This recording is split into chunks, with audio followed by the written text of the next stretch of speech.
welcome everybody. Thanks for coming. My name is Eli Tan. I'm a reporter for CoinDesk. I cover NFTs. Thanks everyone for coming out today. We've got a great turnout, so many people here. A panel today, Platforms of Mass Disruption is what it's called. Talking a little bit about NFTs, traditional art. With me, we've got some great guests. We've got Ariel from Pace Gallery, Nicole from Christie's, and then we've got Michael from Sotheby's. So I'll let you guys do kind of your full intros, and then we can get into the discussion. Sure. I'll go first.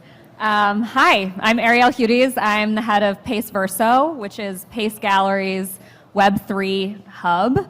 I thought I would say just really quickly a little bit about what Pace Gallery is, since I assume some of these art world institutions are new to some of the folks at Consensus. So Pace Gallery is an international art gallery. We've been around for over 60 years. We represent artists like Jeff Koons, Alexander Calder, Mark Rothko, and when I say we're a gallery, that means we represent the artist. We sell work the first time it comes to market, right out of their studio. We work with them, we present exhibitions of their work, and then if someone buys their work and then later wants to sell it, then they go see my colleagues, my peers over here. So that's Pace. Pace Verso is our Web3 hub.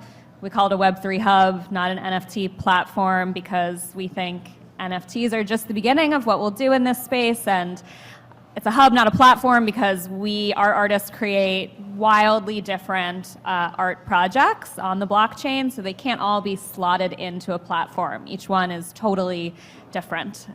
So that's me, and that's Pace. Hi everyone, I am Nicole Sales. I'm the business director for digital art sales and NFTs at Christie's.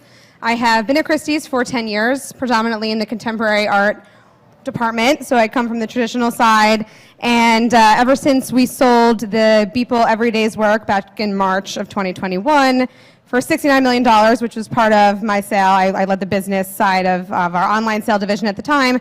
I have been fully focused on NFTs, so I am leading our business development, all of our strategy and operations, and really looking forward to this panel. And for those who don't know, I guess Christie's and Sotheby's were auction houses, and something that's really new for me for this role is working directly with artists. So typically, Christie's, we sell art on behalf of one owner to the next owner. Very rarely had we ever beforehand used to work directly with artists and sell primary market work. So it's been a real privilege for me to be working with such amazing digital artists. Hi everyone, I'm Michael Bouhanna, so I work at Sotheby's now for 7 years. I'm a contemporary art specialist. I've been heading the contemporary art sales in London for a few years, and now I took the lead as a co-head for digital art sales. So basically being in charge of the curatorial decisions and the overall strategy for our NFT activities. We've launched 6 months ago our NFT marketplace, which is Sotheby's Metaverse. It's for us a great way to really be more impactful within the NFT ecosystem while keeping the Sotheby's curatorial approach. Got it, yeah.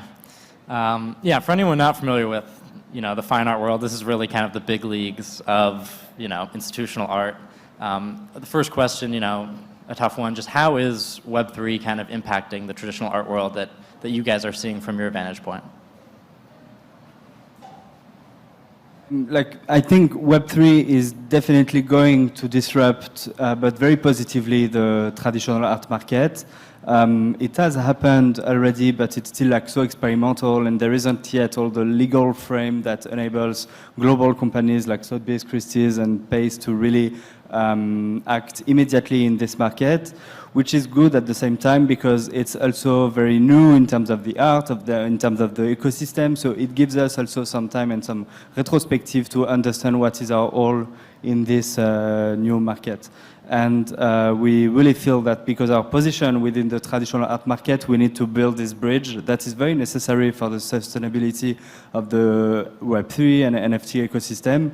So to build this bridge between Web2, our traditional art, and Web3 and NFT and the NFT audience. And we are doing so through very curated sales, trying to onboard the new traditional clients to NFTs, and also like to educate the NFT audience that comes from sometimes crypto or the tech world to the history of art and the traditional sales we also have on Sotheby's.com. Yeah, and I agree, and I'd also add that, you know, Web3 is enabling a lot more artists to have much more autonomy and be able to work directly with auction houses and to sell their work, and directly with galleries, of course, and be able to sell their work and promote themselves to a much wider audience. And I think the traditional art houses and galleries are figuring out how best we can amplify the voices that they are trying to promote for themselves. So that's what we're trying to do at Christie's. And then yeah, secondly, I just add, in general, Web3 is building up an entirely new generation of art collectors. So we're seeing a lot of people who come to us first because Christie's now sells NFTs, and then becoming educated about other categories that we sell. And we're seeing a lot of crossover from entering first through the NFT lens and then saying, oh, I'm interested in prints, or oh, you sell watches, or oh, we're really interested in Picasso paintings or things like that. So we're really catering to a much younger and more engaging group of art collectors in general. And I would say, at Pace, we always say, follow the artists. If we follow the artists, that's what we've always done in our business. That's led us to success. And right now, the artists are leading us into this space. And that means we're having to reorganize ourselves around it as our other peer institutions. And we're seeing, artists who have already been digital artists now wanting to put their work on the blockchain. That's great. But what we're also seeing is artists who have only previously worked in physical world getting excited about digital art, because through NFTs they can now, that digital art can really reach people. So we are working with, I don't know if people heard about we announced earlier this week a collaboration with Art Blocks, and through that collaboration we're going to be bringing some of our most well-known painters and sculptors to Art Blocks and to generative art. So that is a disruption for sure. You'll see names of artists who you never would have thought you'd see their work on a screen doing really amazing native work in this space. Yeah, I'd love to talk about the potential stigma of Web3 art, NFT art in kind of these fine art communities, because when you think about it, there's kind of like a symbolic clash, right, between NFTs, which are kind of like the people's art, right, and the world of fine art, maybe more exclusive. I can tell a quick story. I remember I was at the Sotheby's auction house in New York a few months ago for the CryptoPunks auction. I was there too. And I've been to Sotheby's a few times, so mostly for like regular art type of stuff. But I go to the CryptoPunks auction and I'm wearing my suit. For anyone that hasn't been there, like this is like a very highbrow place, the Sotheby's auction. You go in, they give you the champagne, right? Everyone's, on their best behavior. And I get in there and, it's a bunch of NFT people and everyone's wearing shorts and t-shirts, right? And I'm like, oh no, like, is this, my first reaction was like, oh, this is kind of a failure of the NFT community, right? To kind of show up in this big moment. But then I started thinking about it more as like, oh, this community is kind of just unapologetically itself, right? Like the NFT community is not, it might not look kind of naturally in a place like Sotheby's, but nonetheless, that's where they kind of found themselves. So I'd just be interested from hearing from you guys, if the NFT community kind of, what do you think about maybe the stigma in the fine art world against this new art form? Yeah.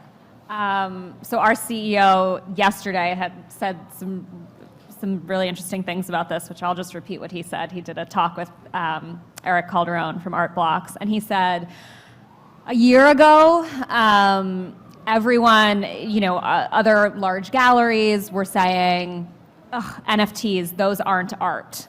And Mark said, whenever someone says something's not art, run at it as fast as you can.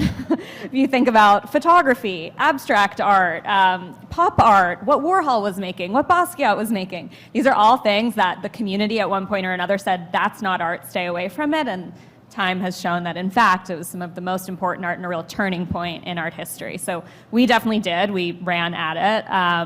And Mark went on to say, a year ago, other gallerists would say to him, you're doing NFTs, and it was an accusation. And now they say, you're doing NFTs, and it's a desperate plea to help them figure out how to get into this space. So was there a stigma? Yes. Is there still one? Probably, but I think the other art world institutions are realizing this is here to stay, and it's time to be part of it. And I think like at the early very 21, like it was very polarizing within like the fine art industry, and everyone like mainly because they didn't have really time to get educated about what's the technology, what it permits to the digital artist. And through the year, we've seen first like some important companies like us, and also some important brands, some celebrity really getting like, adopted the technology. And I think it changed a bit like the whole perception people have about NFTs. And more importantly, they understand like a huge problem it solved for digital artists, which is like to efficiently bring their digital work in its native state in the market. That's always been very challenging, even for us. We've been selling digital art for like many years, way before NFTs, but it's always never been very accepted within the market. Like even some very important digital artists weren't like making some price at the level of their they should. And I think it's because they didn't have the right frame around it, the way they were put in the market. So that's one big problem that solved the technology. And yes, from there we see like a mass adoption very slowly coming up, and I think it helps also for the general perception of the technology. Yeah, and I just think back to March of 2021 when people were very, very skeptical, and we had a lot of our traditional clients angry, upset, confused, really did not understand how the people that just sold at Christie's for $69 million was effectively a JPEG sold for that. And we had to have a lot of conversations and educational conversations. But then flash forward to November of 2021 when we sold the Beeple's first physical work. And we see top 5 collectors in the world walking through, stopping at the Beeple sculpture, and now getting it. And it took seeing the physical work of art to understand really the confluence of what the technology was able to provide for these artists. And I think the more and more exhibitions that are being held at all 3 of our companies are further helping traditional collectors understand how NFTs and digital art can be viewed and be collected and be understood for the long term. Ariel, you kind of touched on this, but I have a bit of an art history background, and I just constantly find myself thinking, like, where does digital art kind of fit into the canon of the greater art history, right? You mentioned contemporary art. Definitely a lot of similarities between, like, the pop art movement and, you know, generative art and Web3 art and how people have kind of approached that. But I would love to hear your guys' thoughts on, you know, where this whole thing may fit in, kind of walking around and looking at, you know, the art on the TVs, right? Seeing the way it's different than traditional galleries, like. Well, I think there's 2 separate things. There's digital art and what's the trajectory of digital art and where does this play into that? And then there's NFTs as a phenomenon, which are really like a tool for accessing, storing, buying digital art. So digital art, been around for a long time. My sort of, the way I got into the art world was in college. I took a course with the guy who founded Rhizome, which if anybody was around and interested in digital art in the 90s, it was like the first way digital artists were sharing their art with each other was this platform called Rhizome. And Rhizome is not very popular anymore, but digital artists always struggled to get their work recognized by the market, to build a community, and then they kept making work, so the art continued, and then 20 whatever comes along, and suddenly now there's this market vehicle to make that work accessible. So I think if you track like the work we're seeing back, like the lineage of the art itself is very clear. The phenomena that popped is the tool of how to sell it. And also, I think like digital art started in the late 1960s, late 1950s, with the first computer-based works, and this is where the generative art also started. And we see, like generative art, for example, there are some pioneers from the late 50s, like Vera Molnar, who's been working all her career. She's 98 years old now, all her career as a generative artist. And she has some institutional recognition. She's collected at the MoMA, the Pompidou, and she's really recognized as a pioneer in this very important movement within the contemporary art, but like never really in the market. You can acquire historic work on paper, plotter work on paper by her from the very early days, around 5-10K. And but suddenly, because of the technology, the NFT technology, there is these generative artists who can use actually the algorithm and like more on-chain solutions for digital artworks. And suddenly, there's been like a revival in this movement, and we see some artists that are like a very short career compared to Vera Molnar, who's been in the generative art space for 60 years, selling for millions, like Dmitry Cherniak or Taylor Hubbs. And I think it's very interesting to see that Vera Molnar now had a different audience, mainly like because it's like an audience that is from a tech background, a crypto background, and that is more inclined in understanding the process, the computer-based work that is behind our process. And I think that's a great evolution actually for these early artists. And also just to say about like, I believe also there is a new movement that is that we see evolving, which could be called crypto art, and also with like through the history of art, we've seen like an art movement always appearing because a technology or societal or a massive innovation within the society.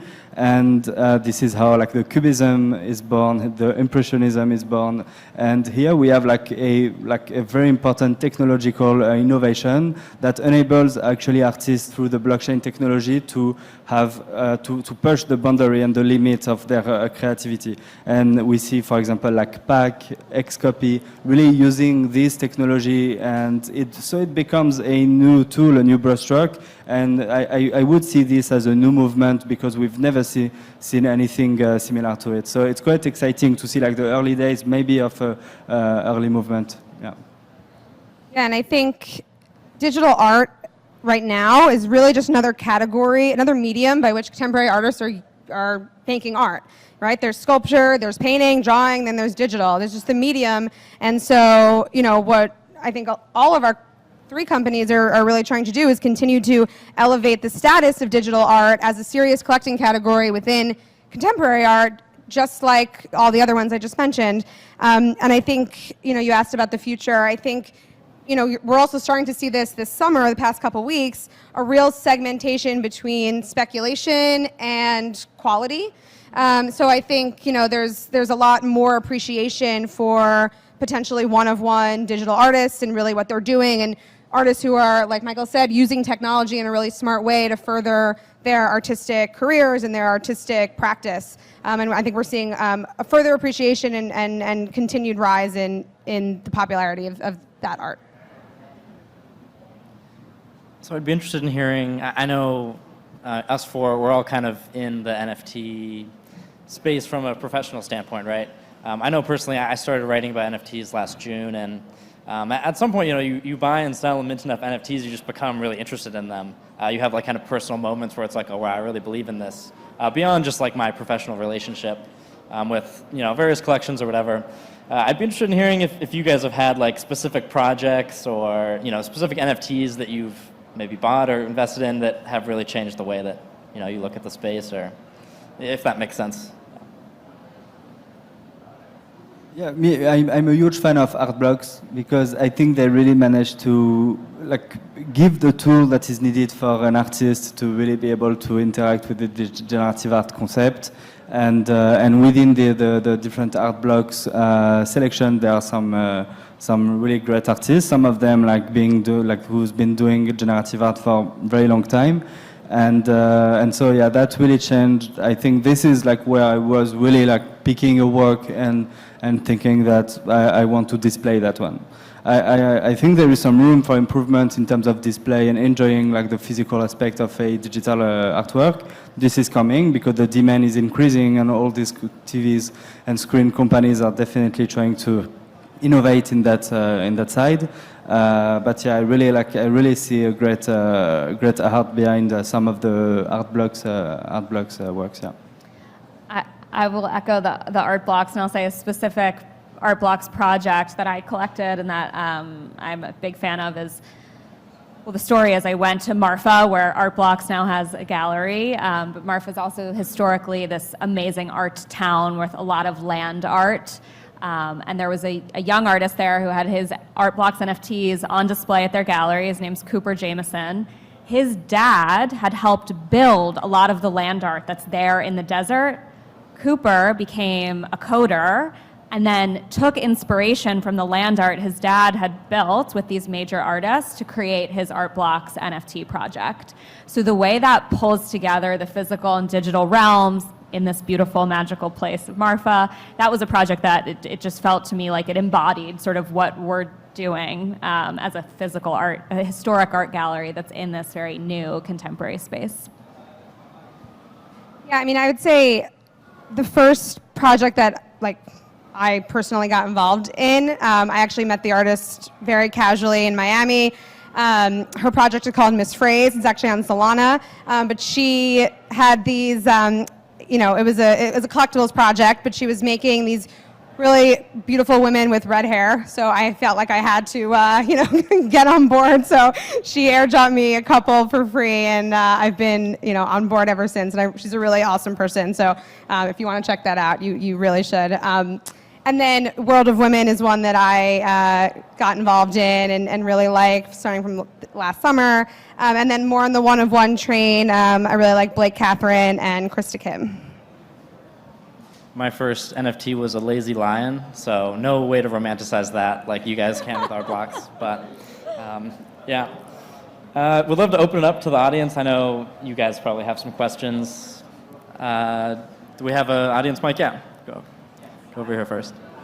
I think I will ask the question, whatever you guys feel to answer. I think you're doing a great job to somehow evangelize NFT as a real class of art for collectors. But my question is, do you think the COVID and the fact that a lot of people was at home in this period, and also the fact that a lot of whales into cryptocurrency, young people, were a little bit attracted to this out of the fact that they had money in a period which Bitcoin was a very high value and they were staying at home, and so it was easy to buy and collect digital art?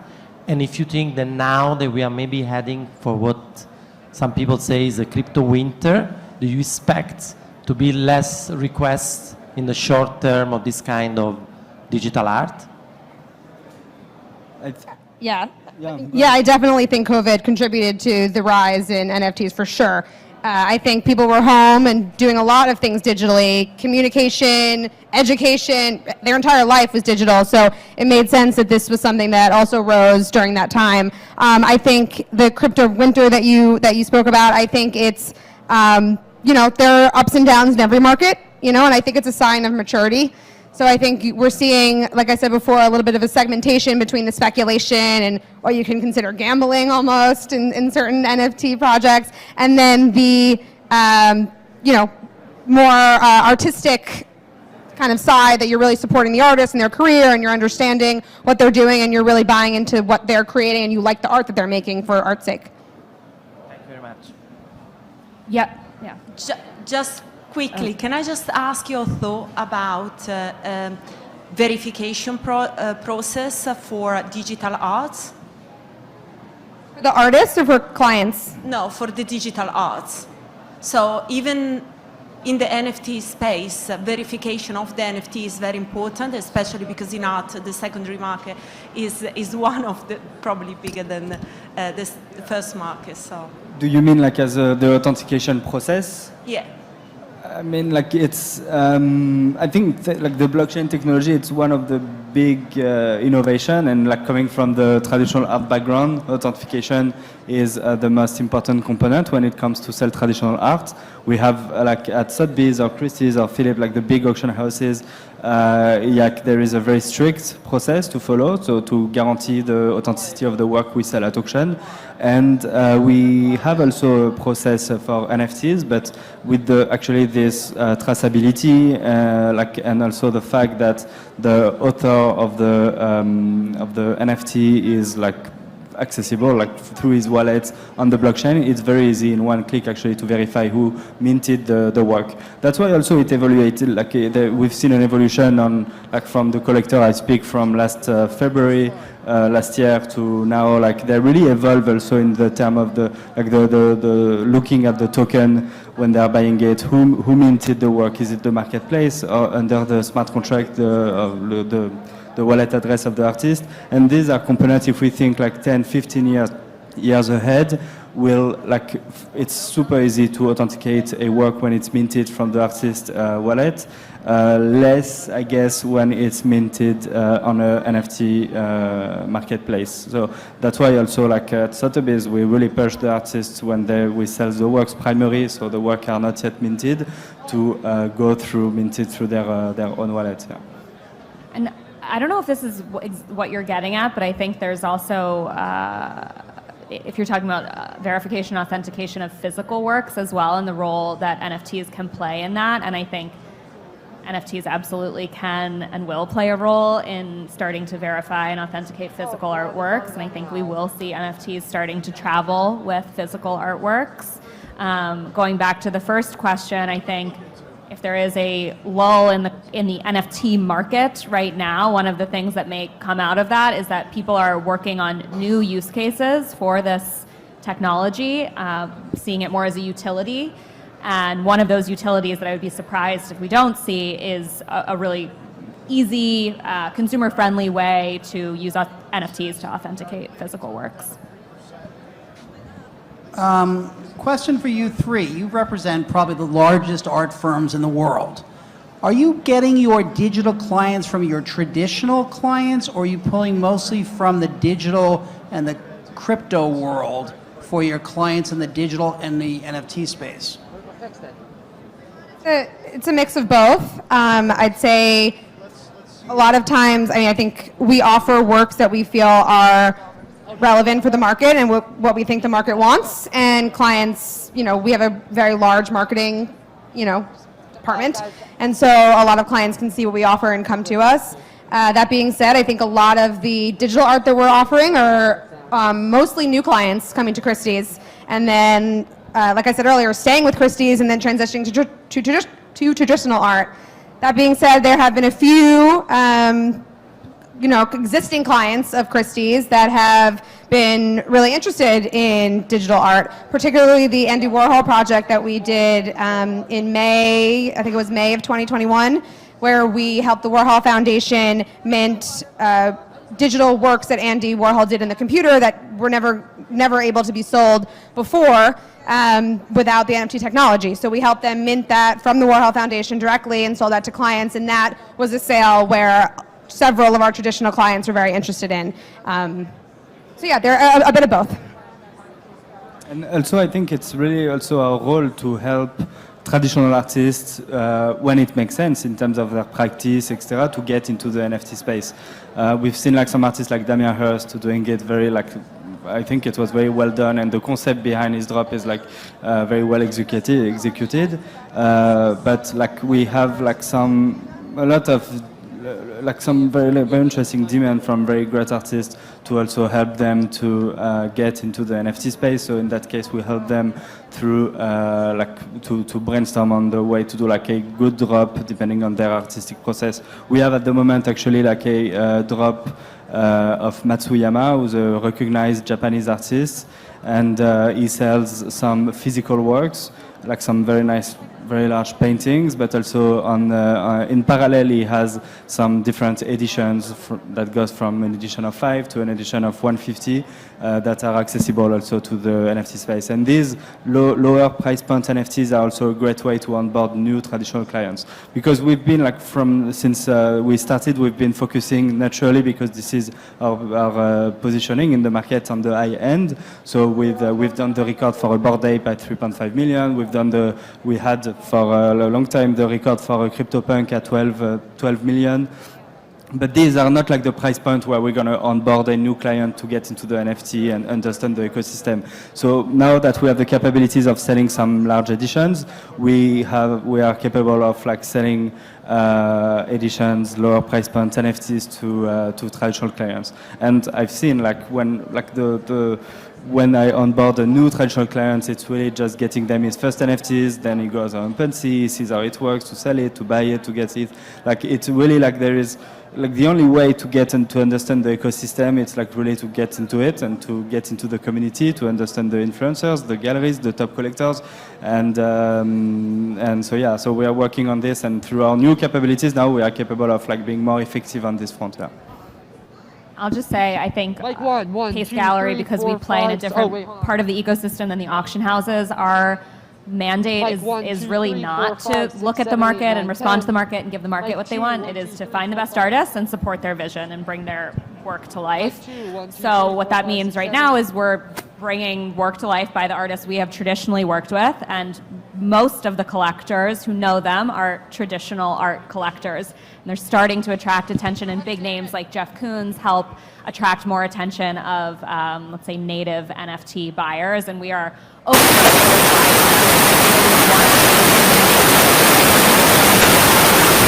team and looking at art. But we, you know, it will always be led for us by the artists and their vision, and the, you know, the clients will hopefully follow from both worlds. Yeah, I think that's all the time we have for today. But yeah, can we get some applause for our great panelists here? Thank you, Eli. Yeah. Thank you for having us. Thank you.